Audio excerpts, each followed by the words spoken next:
Muy buenos días a todos, amada iglesia.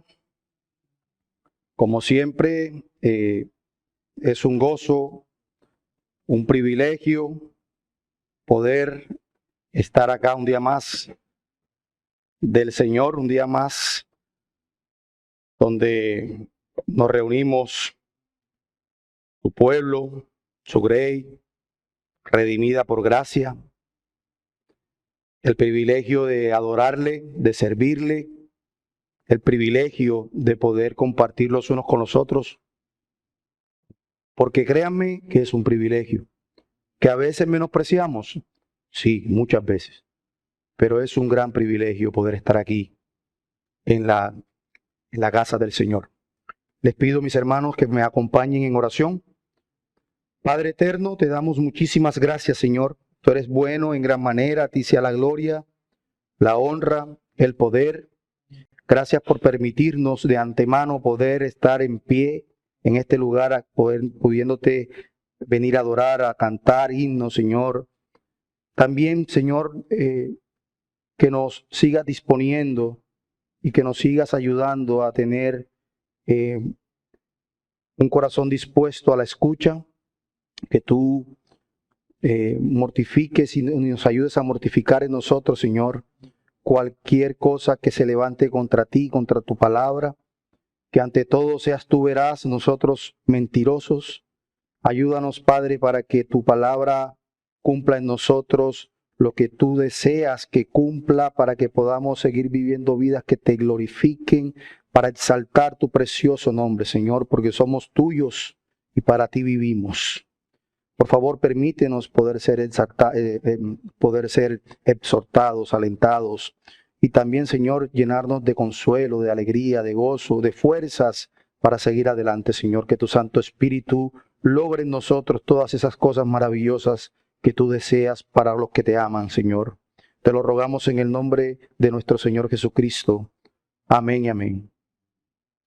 Quiero que me acompañen y se coloque sobre sus pies y leamos un pasaje en Isaías. Isaías capítulo 53, versículos del 4 al 6. Como todos sabemos, hoy, primer domingo del mes de julio, tenemos el privilegio de poder celebrar la ordenanza de la Cena del Señor y nos place tener siempre con nosotros a nuestros hermanos que siempre nos visitan para compartir esta ordenanza tan maravillosa. Isaías capítulo 53, versículo 4 al 6, un pasaje muy, pero muy conocido, pero que sin lugar a dudas, tanto a ustedes como a mí nos apasiona. Leo para ustedes la bendita palabra del Señor. Dice Isaías: ciertamente llevó él nuestras enfermedades, sufrió nuestros dolores, y nosotros le tuvimos por azotado, por herido de Dios y abatido. Mas él herido fue por nuestras rebeliones, molido por nuestros pecados. El castigo de nuestra paz fue sobre él, y por su llaga fuimos nosotros curados. Todos nosotros nos descarriamos como ovejas, cada cual se apartó por su camino, mas Jehová cargó en él el pecado de todos nosotros. Amén. Pueden tomar asiento, hermanos. Seguramente muchos nos hemos hecho la pregunta: ¿cuál es el sentido del sufrimiento dentro del plan de Dios? ¿Por qué sufren los justos? ¿Por qué sufren los justos? En cierta medida, muchos siempre tendemos a compararnos con los que no aman a Dios o con los que de alguna forma le son esquivos o son sus enemigos, pero no preguntamos por qué sufren ellos. Creemos tener la respuesta para la misma. Ante eso, pues preguntamos: ¿por qué sufren los justos? ¿Por qué sufrimos?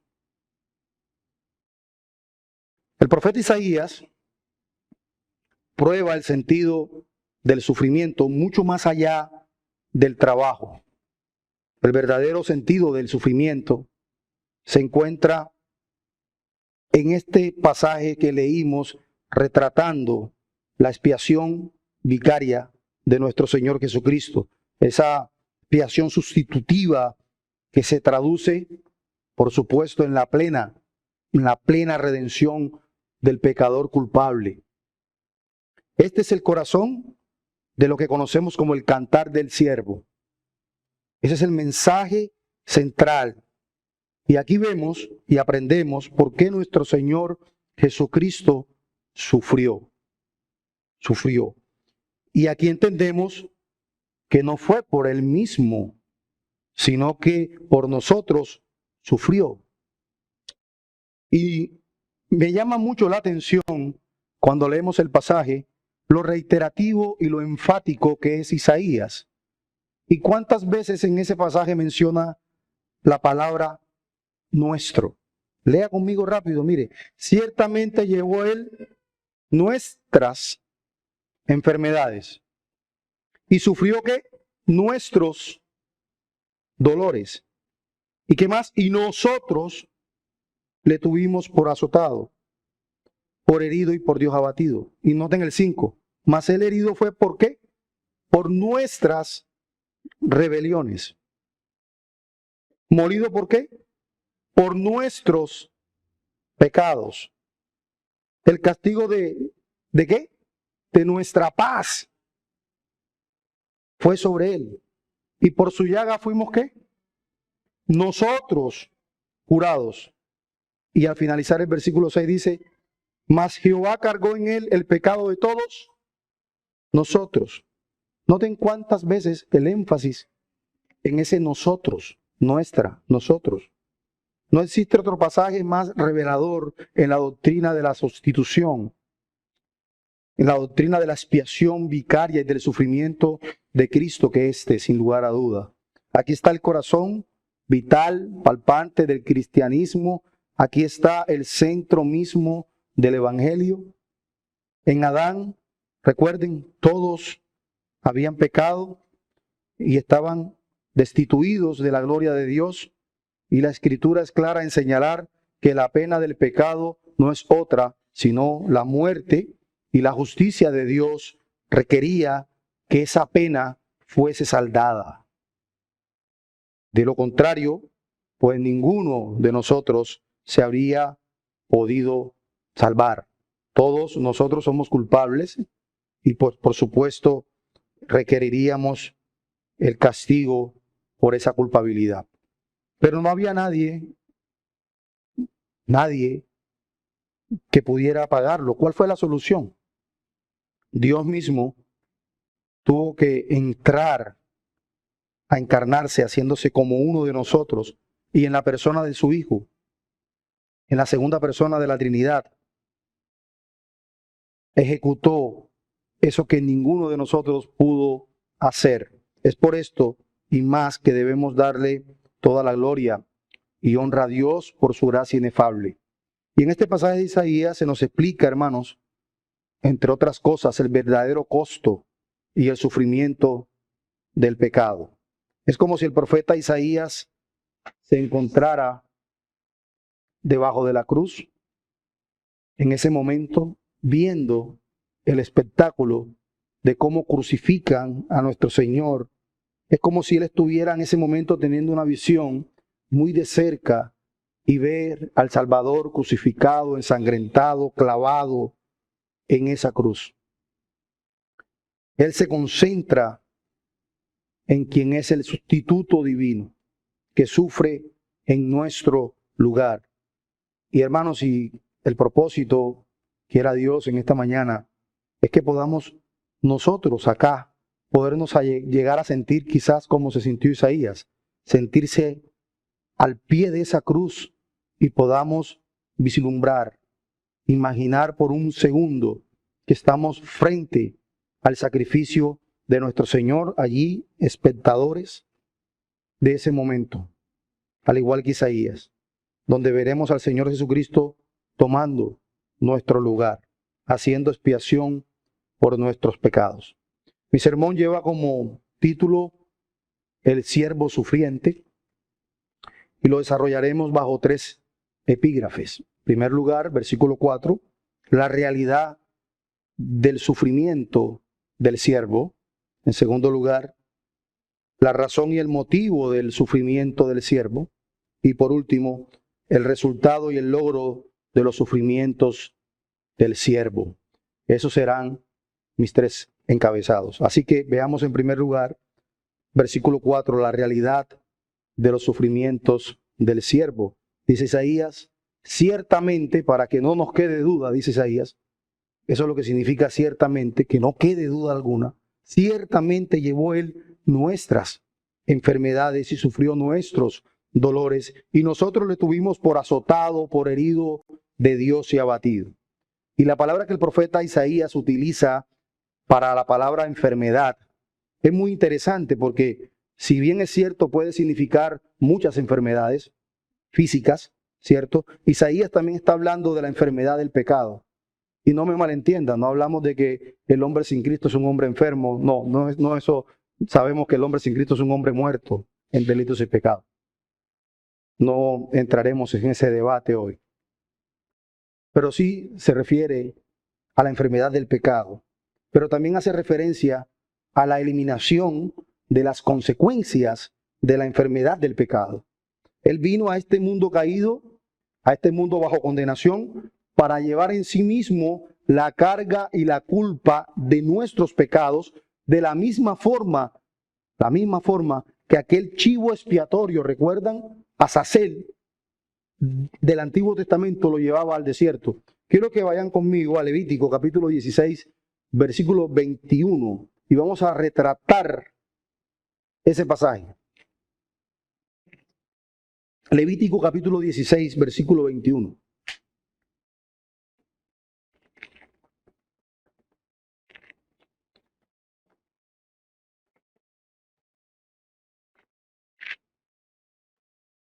Dice Levítico 16, 21. Y pondrá Aarón, hablando de todo lo que significaba la expiación, y pondrá Aarón sus 2 manos sobre la cabeza del macho cabrío vivo, y confesará sobre él todas las iniquidades de los hijos de Israel, todas sus rebeliones y todos sus pecados, poniéndolos así sobre la cabeza del macho cabrío. Y luego, ¿qué pasa? Y lo enviará al desierto por mano de un hombre destinado para esto. Y aquel macho cabrío llevará sobre sí, escuchen, todas las iniquidades de ellos a tierra inhabitada y dejará ir al macho cabrío por el desierto. Hermanos, Cristo no vino solo a llevar y a cargar con nuestros pecados, eso es importante, sino también con la culpa de nuestros pecados. Es diferente, porque nuestro pecado tiene consecuencias. Y eso precisamente simbolizaba lo que hacía el chivo Azazel al ir al desierto, luego que el sacerdote imponía sus manos y declaraban todas las iniquidades del pueblo. Cristo efectuó por nosotros también una sanidad. Física, sí, también espiritual. Aunque sabemos, por supuesto, que la total y plena disposición de los beneficios de nuestro Señor Jesucristo, esos beneficios que obtuvo para nosotros, no vendrán sino hasta su regreso, cuando estemos en gloria. Pero todo esto es exactamente lo mismo que expresa el apóstol Pablo en 1 Corintios capítulo 15, versículo 23. El apóstol Pablo en ese pasaje hace mención específica y hace una triangulación de lo que significa esto. Lo que quiero decir, hermanos, es que Cristo llevó sobre sí mismo nuestros pecados y todos sus efectos, todas sus consecuencias, siendo por supuesto un sacrificio único y perfecto para satisfacer las demandas perfectas de ese estándar de la justicia de Dios. Esto lo afirma también el apóstol Pedro En su primera carta, en el capítulo 2, versículo 24, leo para ustedes, el apóstol Pedro dice, quien llevó Cristo, él mismo, nuestros pecados en su cuerpo sobre el madero, para que nosotros, estando muertos a los pecados, vivamos a la justicia, y por cuya herida fuisteis sanados. La enfermedad, hermanos, así como los huracanes, los desastres naturales, o las tristezas y el dolor, todas estas son consecuencias del efecto de la caída, de la desobediencia, del pecado. Pero Cristo cargó con nuestros dolores, no en el sentido experimental. Él, todas y cada una de las enfermedades humanamente hablando, sino que Él sufrió y padeció algo peor que todo el dolor que usted puede sentir en una enfermedad. Él vivió y experimentó la ira de Dios en lugar nuestro. La ira de Dios en contra de la maldad humana, la desobediencia y la iniquidad, las cuales causaron el dolor, el sufrimiento y por supuesto la enfermedad. La sanidad completa para todos aquellos que pongan su fe en Cristo no es una simple posibilidad, es una certeza que se llevará a cabo y se consumará cuando el Señor regrese. Cuando el Señor regrese en gloria, jamás volverá a haber enfermedades. Jamás. El apóstol Pablo dice en Filipenses capítulo 3, versículo 20, mas nuestra ciudadanía está en los cielos, de donde también esperamos al Salvador, al Señor Jesucristo, el cual transformará el cuerpo de la humillación nuestra, para que sea semejante al cuerpo de la gloria suya, por el poder con el cual pueden también sujetar a sí mismo todas las cosas.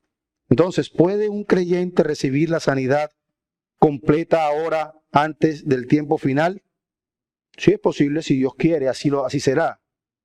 Sin embargo, gozaremos de la plena y perfecta sanidad cuando el Señor regrese en gloria. El Señor es nuestro sanador, así como lo expresa Éxodo capítulo 15, versículo 26, o como lo expresa el Salmo 103, versículo 3. Él es quien perdona nuestras iniquidades, Él es quien sana nuestras dolencias. El evangelista Mateo y el apóstol Mateo cita esta predicción después de haber relatado que Cristo curó varias enfermedades. Aunque es cierto, y tenemos que ser muy precisos, es cierto que no fue designado para curar cuerpos, sino más bien para curar almas, porque es de enfermedad espiritual lo que el profeta Isaías intenta hablar acá. Pero en los milagros que nuestro Señor Jesucristo hizo, los que Él realizó curando cuerpos, dio una prueba de la salvación que trae a nuestras almas. Esa curación específica tenía, por tanto, una referencia más extensa que simplemente el cuerpo físico, porque fue designado, como decía el doctor Martin Lloyd-Jones, el médico de las almas, y en consecuencia Mateo aplica al signo externo lo que pertenecía a la verdad y la realidad. Por ejemplo, Mateo en el capítulo 8, versículos 16 al 17 dice, y cuando llegó la noche, trajeron a él muchos endemoniados, y con la palabra echó fuera a los demonios y sanó a todos los enfermos, para que se cumpliese lo dicho por el profeta Isaías, cuando dijo, él mismo tomó nuestras enfermedades y también llevó nuestras dolencias. Así que Mateo hace mención a esto. Sí, él venía también a curar la enfermedad física, pero apuntaba a algo mucho más allá de una simple enfermedad física.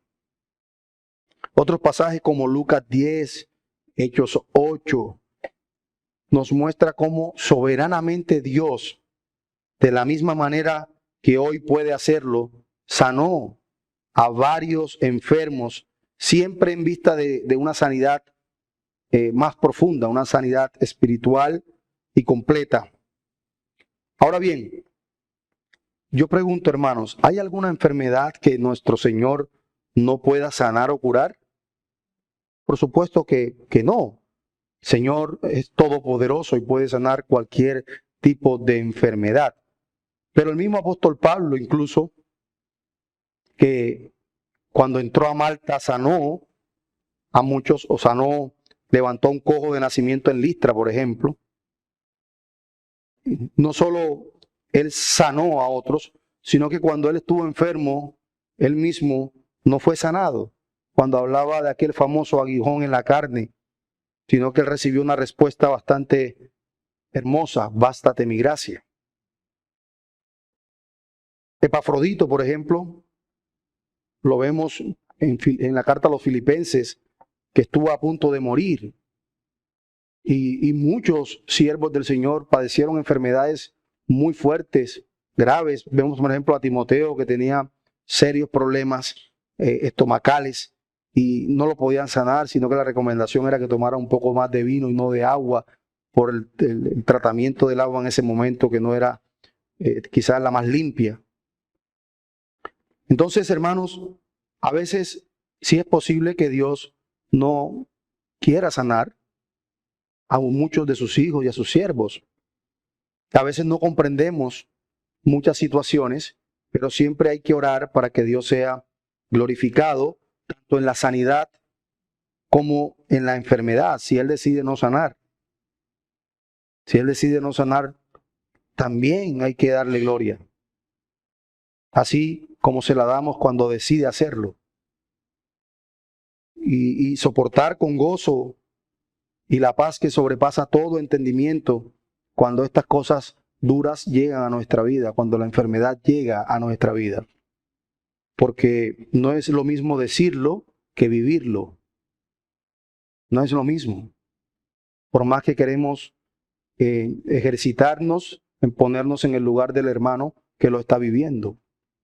No es lo mismo decirlo que vivirlo. Pero es allí donde debemos tratar siempre de encontrar paz en el plan y en la soberanía de Dios, no tratar de cambiar el plan y la soberanía de Dios. Orar para aceptar su voluntad, no para tratar de cambiar su voluntad. Así que el sufrimiento de Cristo en la cruz, simbolizando todo lo que el profeta Isaías nos está diciendo, nos muestra además el inmenso amor que Dios tiene para con nosotros. Nos invita, por supuesto, a que reflexionemos sobre nuestras propias enfermedades, sobre nuestros propios dolores, tanto físicos como emocionales y espirituales. Porque recuerden que el ser humano no solo se enferma físicamente. Hay muchas personas que son escépticas con las enfermedades mentales y piensan que todo tiene que estar atribuido a lo espiritual. Hay personas que desestiman el tema de las enfermedades mentales, hermanos, y son gravísimas. Y no tiene nada que ver con lo espiritual. Hay personas creyentes con esquizofrenia, por ejemplo. ¿Lo asociaremos entonces a demonios? ¿O de verdad no puede un creyente verdadero enfermar de una enfermedad mental? ¿O estamos exentos de eso? No estamos exentos, hermano. Las enfermedades mentales son ciertas, son reales. Y Dios nos ayude cuando tengamos que presentar o vivir o experimentar en nuestras vidas o en nuestro círculo cercano tales enfermedades. Porque créanme que así como podemos bendecir a otra persona, podemos dañarle la vida. Así que en medio de nuestras dificultades, nosotros en medio de todo esto sí podemos encontrar consuelo y esperanza al recordar que nuestro Señor Jesucristo cargó con nuestras cargas. Él llevó nuestras enfermedades y también nos anima a llevar nuestras preocupaciones, nuestras dolencias a Dios en oración. Por nada estéis afanosos, sino que ¿qué? Sean conocidas vuestras peticiones. Y eso tratamos de hacer, confiar en su poder y en su restauración. Pero también, hermanos, nos lleva a este pasaje a reconocer nuestras propias debilidades y nuestro pecado. Y acercarnos más a Dios con un corazón contrito. Estoy seguro que muchos de nosotros somos muy dados a creernos muy fuertes y sobre todo a no reconocer cuando tenemos flaquezas emocionales. ¿Cuántos hermanos hoy en la iglesia viven depresión y no saben que están viviendo depresión? Porque creen que la depresión es un concepto psicológico, filosófico o no bíblico. Como decía el pastor, el doctor Martin Ollón en su libro La depresión espiritual, hasta en eso se necesita sabiduría, en tratar de discernir qué cosas corresponden a problemas físicos, problemas emocionales o problemas espirituales. Hasta en eso. Así que él o los sufrimientos del siervo fueron una realidad. Él llevó y cargó con nuestras enfermedades. Pero no solo eso tiene una razón. ¿Cuál era la razón y el motivo de esos sufrimientos? Porque él debió llevar todo eso en nuestro lugar. Eso nos conecta con nuestro segundo punto. La razón y el motivo de los sufrimientos del siervo, versículo 5. Mas él herido fue por nuestras rebeliones, molido de nuevo por nuestros pecados. El castigo de nuestra paz fue sobre él y por su llaga fuimos nosotros curados. Pastor, ¿el profeta no estará siendo redundante en mencionar tantas veces nosotros?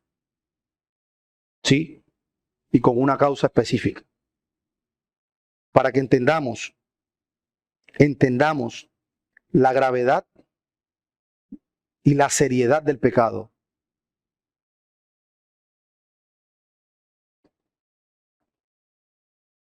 Porque aplastado por las perversidades del hombre, nuestras perversidades, el Señor sufrió vicariamente por todas nuestras transgresiones.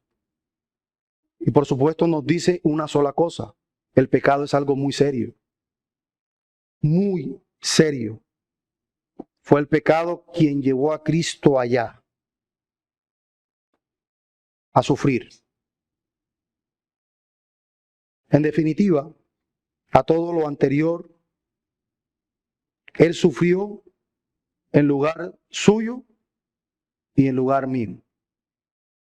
En lugar de todo aquel que lo abraza por medio de la fe. Y nosotros, que somos los beneficiarios de esa obra tan grande, debemos ser conscientes y dimensionarlo más que cualquiera. Todos los sacrificios del Antiguo Testamento, los miles y miles y millones de corderos que sacrificaban, todos aquellos animales que buscaban sin mancha, que buscaban perfectos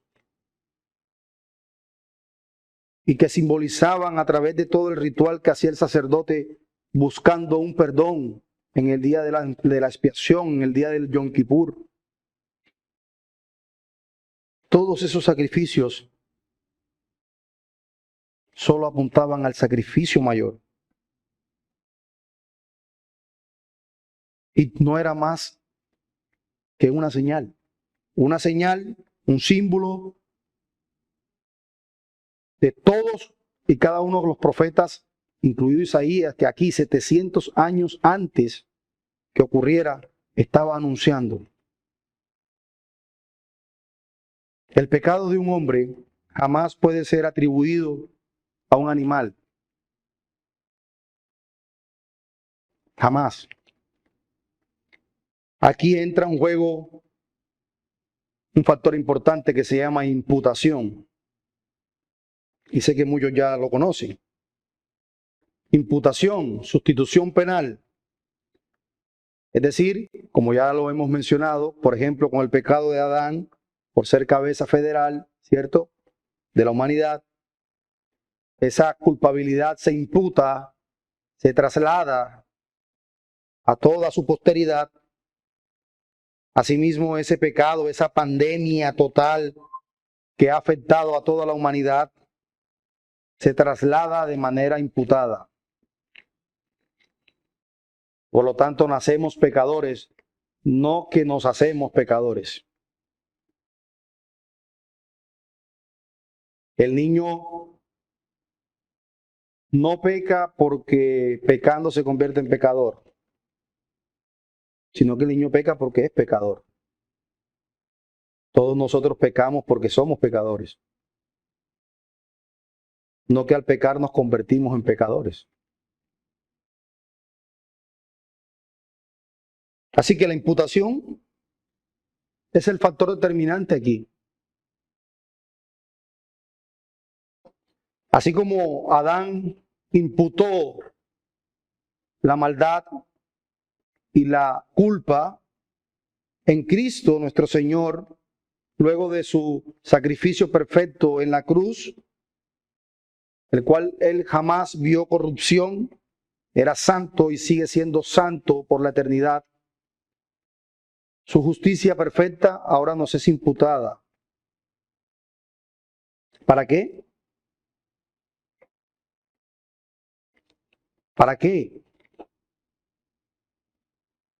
No era suficiente solo la muerte vicaria.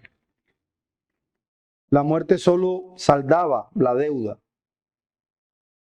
pero no teníamos ningún mérito. Estaría incompleta. Si yo debía y pagué, solo es eso, pagué, pero no tengo ningún mérito para ganar salvación.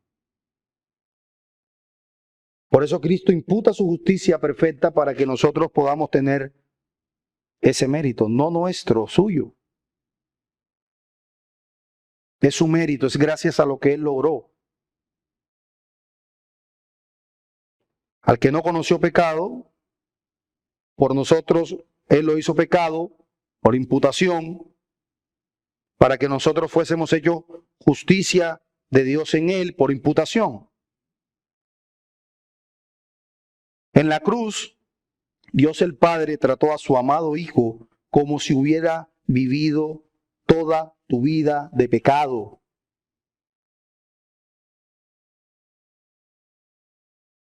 Como si Él hubiese vivido toda la vida de rebelión que hemos vivido tú y yo.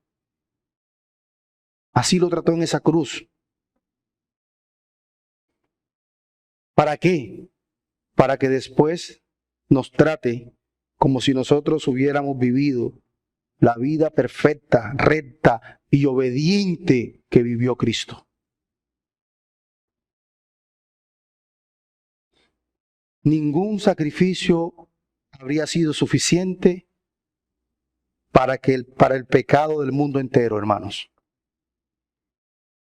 Ningún sacrificio habría sido moralmente perfecto. Un cordero sin mancha.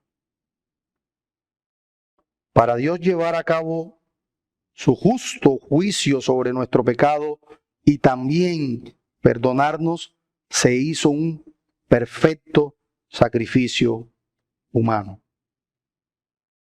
Porque recuerden que Cristo fue hecho como uno de nosotros, excepto sin pecado. Él tenía que ser igual a los que iba a salvar.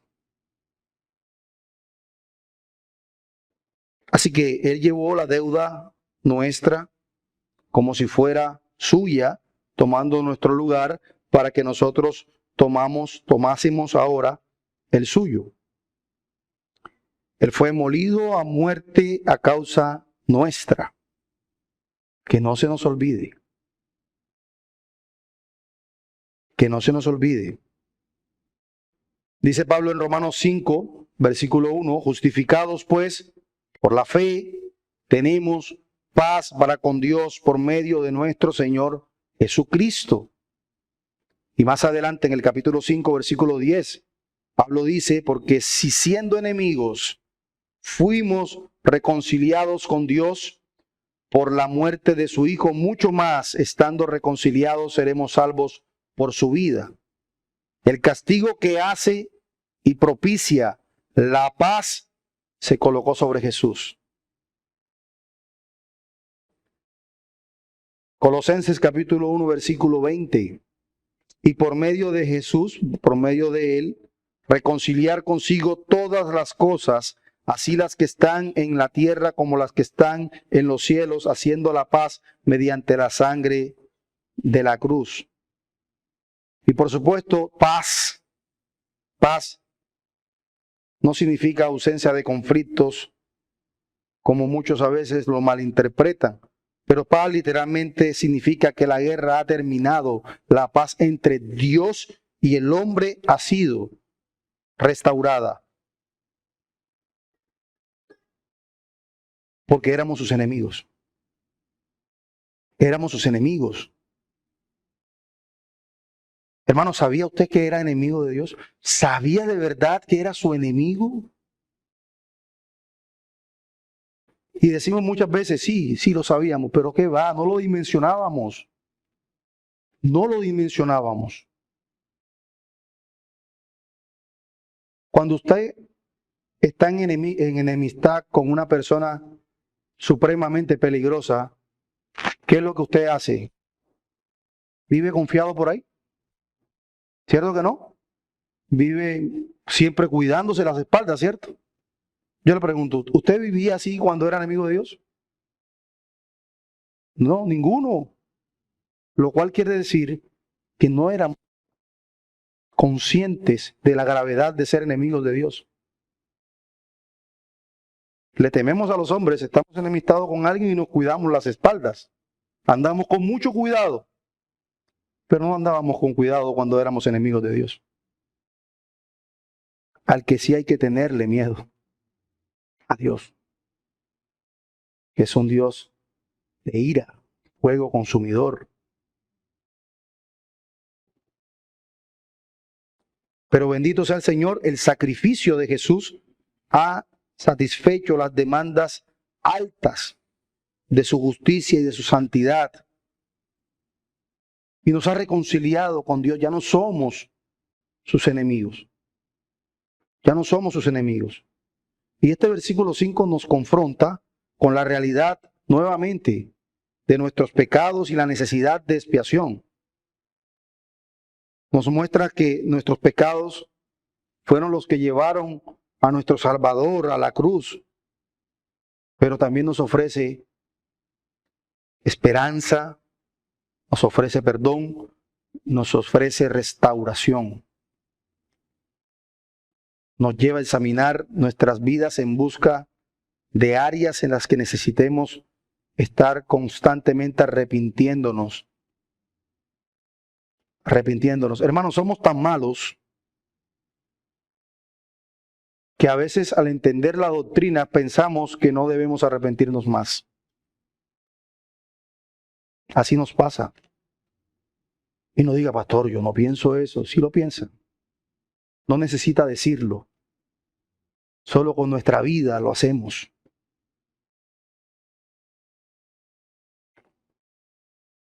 El orgulloso más orgulloso es el que cree que no es orgulloso.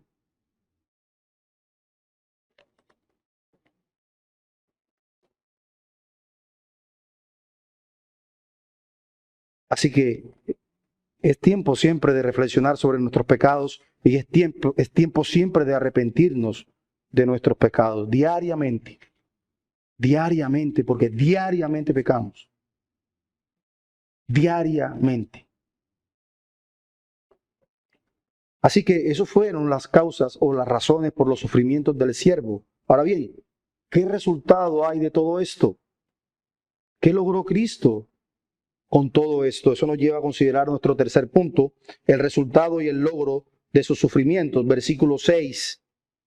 todos nosotros nos descarriamos como ovejas, cada cual se apartó por su camino, mas Jehová cargó en él el pecado de todos nosotros.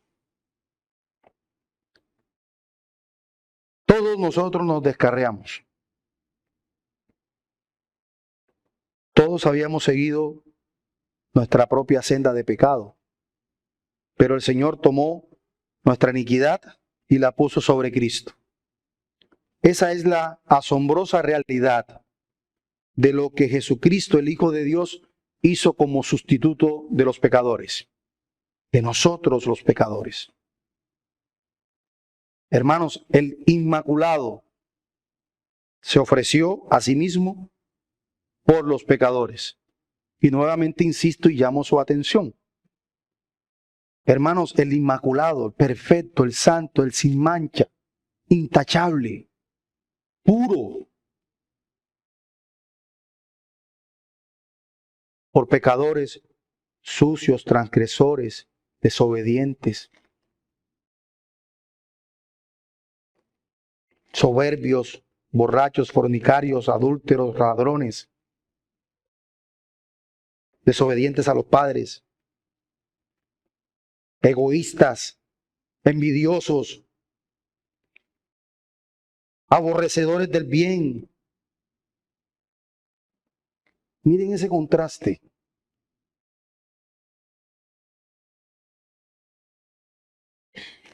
Hay una historia de un puritano que decía que una vez se le acercó a alguien y le preguntó, ¿qué debo hacer para ser salvo? Y este hombre le respondió, tú no puedes hacer nada. Ya todo está hecho. Ya lo hicieron por ti. Y pregunta a esta persona, ¿cómo puedo entonces ser salvo? El Espíritu Santo de Dios trajo convicción real de pecado y arrepentimiento a este hombre. Y el puritano le dice, Isaías 53, versículo 6. Vaya un momento al primer todos que aparece ahí. Y lea detenidamente hasta el segundo todos que aparece en el pasaje. Isaías 53, versículo 6. Hagamos el ejercicio. ¿Qué dice? Todos, ¿cierto? Todos nosotros nos descarriamos como ovejas. Cada cual se apartó por su camino. Mas Jehová cargó el pecado, y aquí viene el segundo todos. Todos nosotros. Así que el puritano resolvió y dijo, miren, el primer todo alude al pecado universal y a la depravación total de la humanidad. Y el segundo todo alude directamente a la base de la propiciación para su iglesia, para su pueblo. Así que ya todo lo hizo Cristo. Vaya Él en arrepentimiento y fe. Y eso es exactamente lo que enseña el apóstol Juan en su primera carta, en el capítulo 2, versículo 2. El apóstol Juan dice, y Él es la propiciación por nuestros pecados, y no solamente por nuestros pecados, sino también por los de todo el mundo. Y por supuesto no nos vamos a detener allí a responder que es la palabra mundo. Aquí nos dice cómo ve Dios nuestro problema, y lo más glorioso, cómo soluciona nuestro problema. Pablo, cuando le escribe a Timoteo en su primera carta, en el capítulo 2, versículo 5, versículo 6, le dice uno de los versículos más hermosos de la Escritura. Dice, porque hay un solo Dios y un solo mediador entre Dios y los hombres, Jesucristo, hombre, el cual se dio a sí mismo en rescate por todos, de lo cual se dio testimonio a su debido tiempo. Este es el contraste, hermanos, entre la caída y la promesa, entre la condenación y la salvación. Eso es lo que Pablo explica también en Romanos 5. Romanos 5, 18 al 19, vaya conmigo un momento.